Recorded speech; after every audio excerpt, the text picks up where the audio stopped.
Hello everyone, this is going to be section 9.5, the class note problems, and we're going to be working on combinations. So first, let's compute some values here with our calculator. I'm just going to do a couple of them. So for example, this 7 combined 2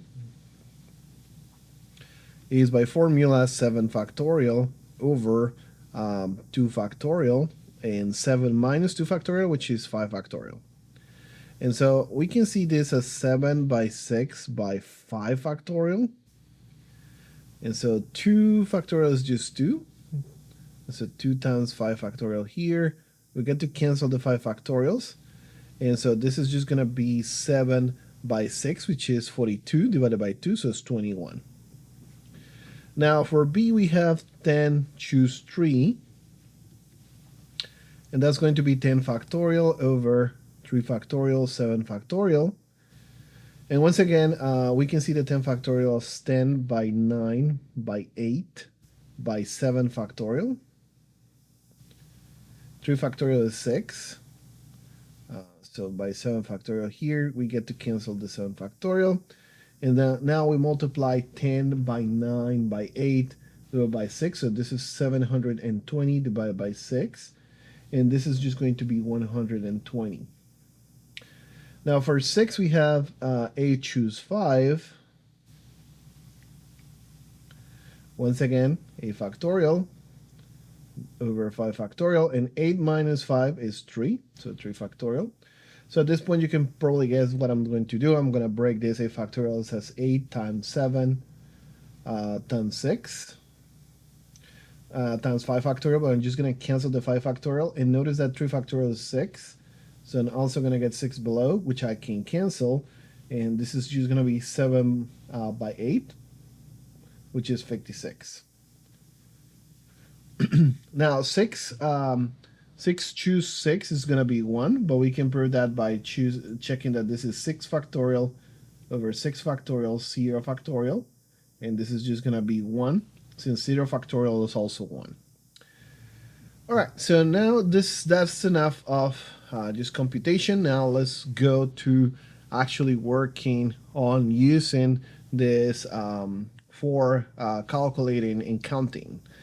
So question number 2, we want to consider choosing 6 members of a group of out of 11 to work in a special project.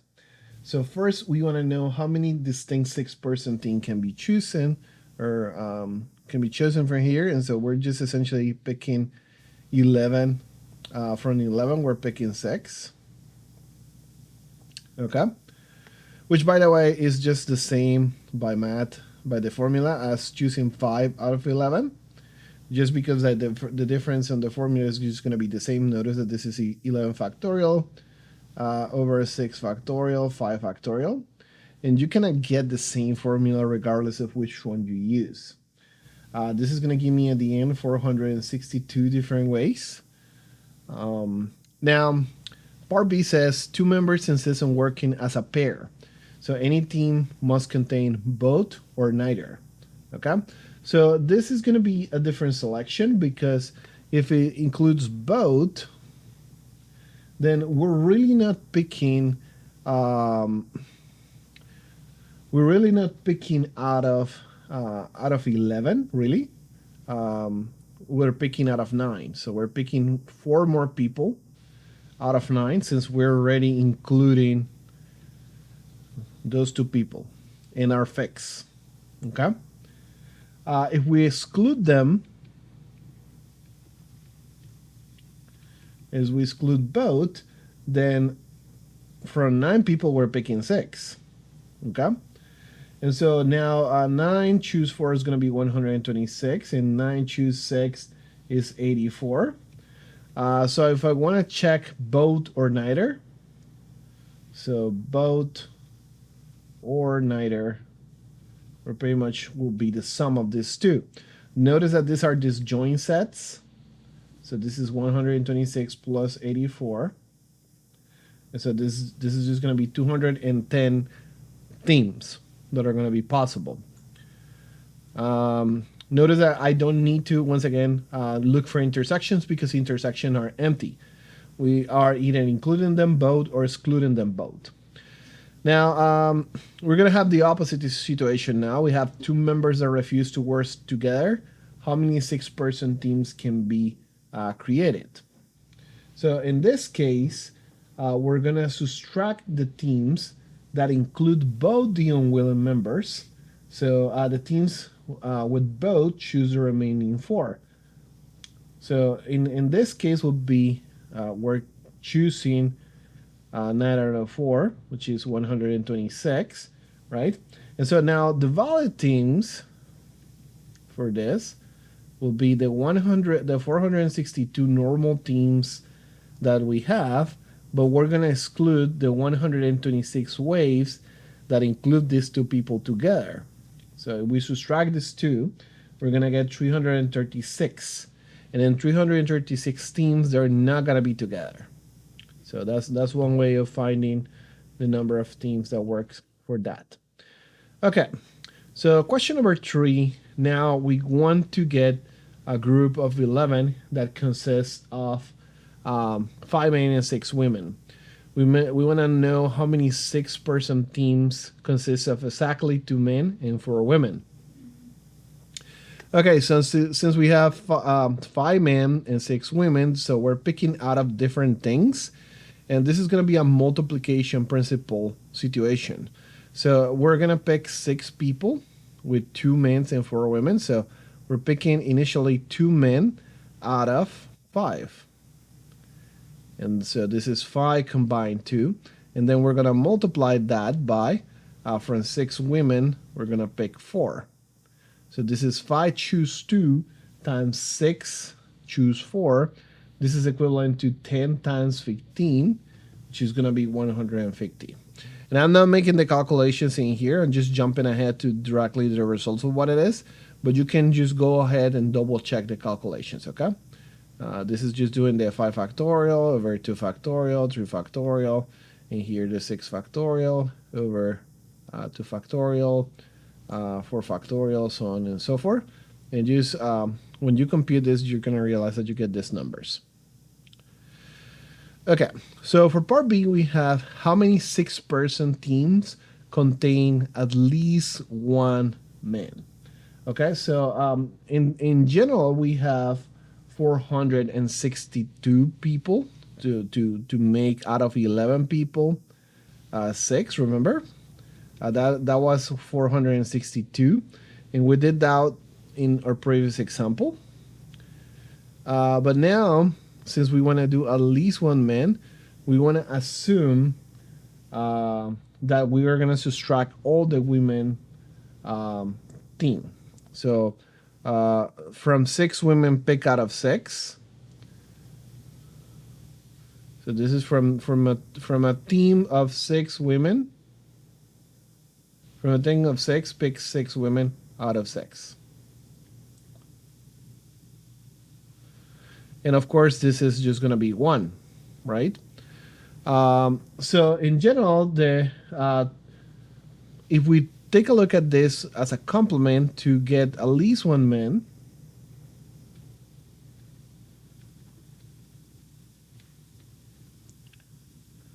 we remove the possibility that they're all women. And so we're having 462 minus 1, so 461 teams. Now, at most 1 man, so that's a different situation. So in here, for at most 1 man, we're going to go with from 5 possible men, we get 0. And so that means that we're going to have 6 out of 6 women. But we also can have the case where from 5, we pick 1. And then from 6, we pick 5. So there's the situation where we have 1. So because this is at most, then this is going to be the situation. We're adding where we have 0 and where we have 1. And these cases are disjoint, so that's why we don't need to do anything else but adding those two results. 5 combined 0 is just going to be 1. 6 combined 6 is just going to be 1. And then 5 combined 1 is just going to be 5. And then 6 combined 5 is just going to be 6. So this is 1 plus 30 This is going to be 31 possible themes. Now for question number 4, we want to know how many 8-bit strings have exactly 3 ones. So what is an 8-bit string? So we're writing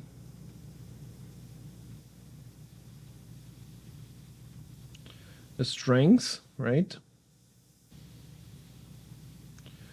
And so we have a possibles, and so we're gonna have 1 and 0s here. So which we can pick 3 positions where we're gonna have exactly 3 ones. So out of these 8 positions, we pick 3, and those 3 are gonna have ones, right? And so this is going to be 8 times 7 times 6 over 3 factorial, which is going to be 6 again. So this is cancel, and this is going to be 56. Right? So if we have 3 exact ones, remember that the other ones are going to be zeros, since this is bits, is ones and zeros.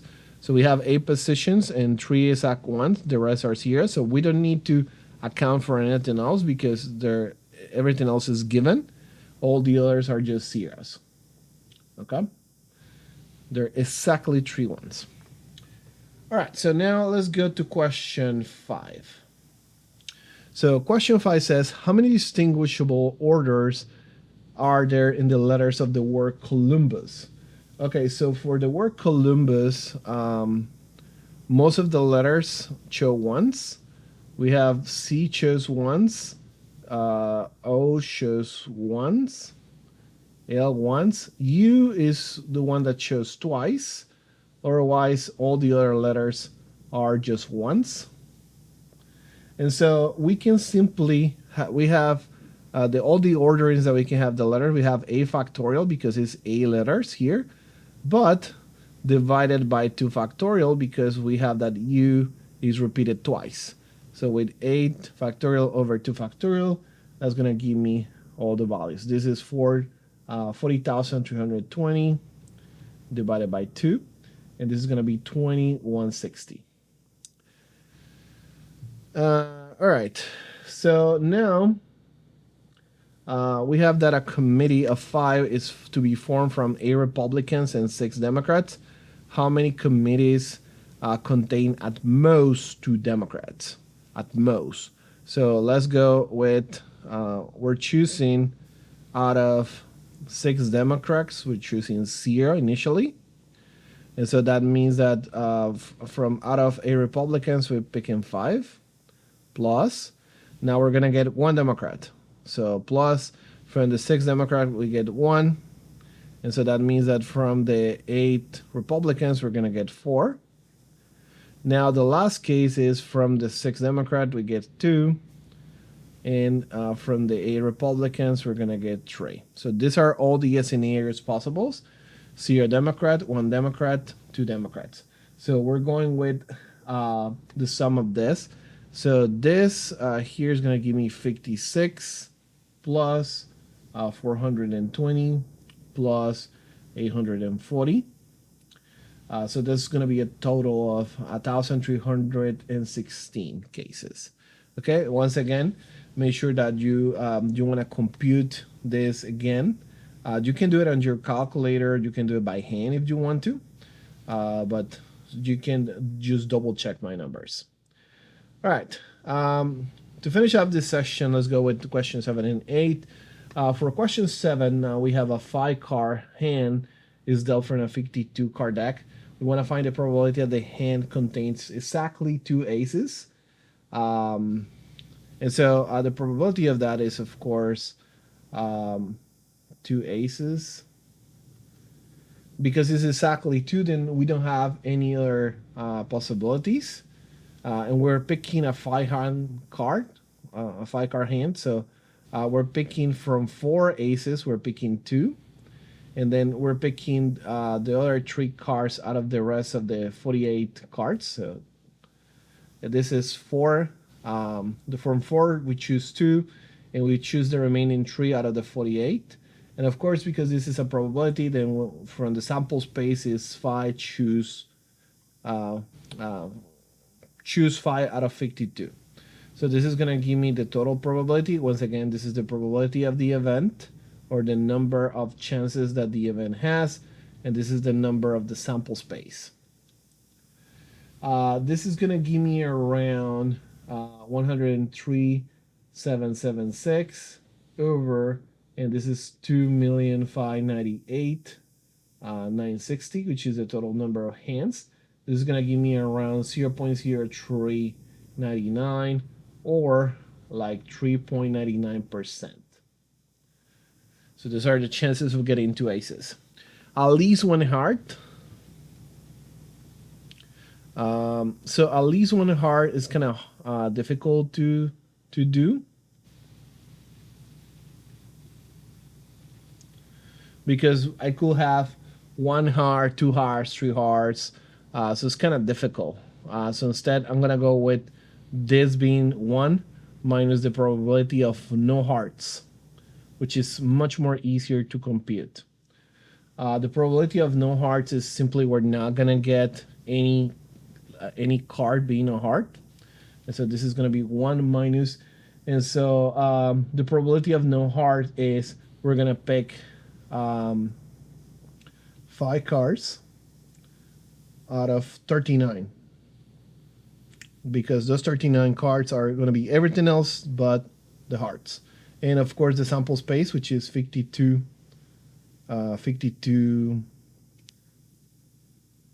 choose 5. Okay, so here we remove the 13 hearts, and here we get the sample space. So this is the event, no hearts, and this is the sample space. And because we're doing complement, we're doing 1 minus this. So this will be 1 minus, and in numbers, this is going to be like 2,023,203 over 2,598,960, which is around 0.7785. Okay. All right, so now let's go with dice. And so 2 dice are rolled. We want to know what is the chances that the sum is exactly 7. Okay, so this is something that we done quite a few times. We have the 1 and 6. We have the 2 and 5. We have the 3 and 4. And of course, you have the other backwards. We have the 4, 3. You have the 5, 2.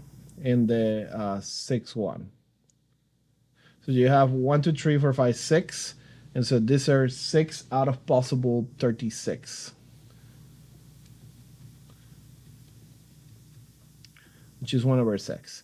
36 is all the possible pairs that the sample space is going to give me.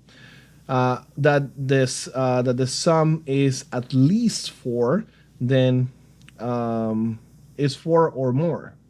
Okay, so this is this that the sum is going to give you more than 4. So this is kind of difficult to make once again. So instead, we can think about doing 1 minus that the sum is less than 4. Okay? And so if the sum is less than 4, you only have 2 choices, 3 and 2.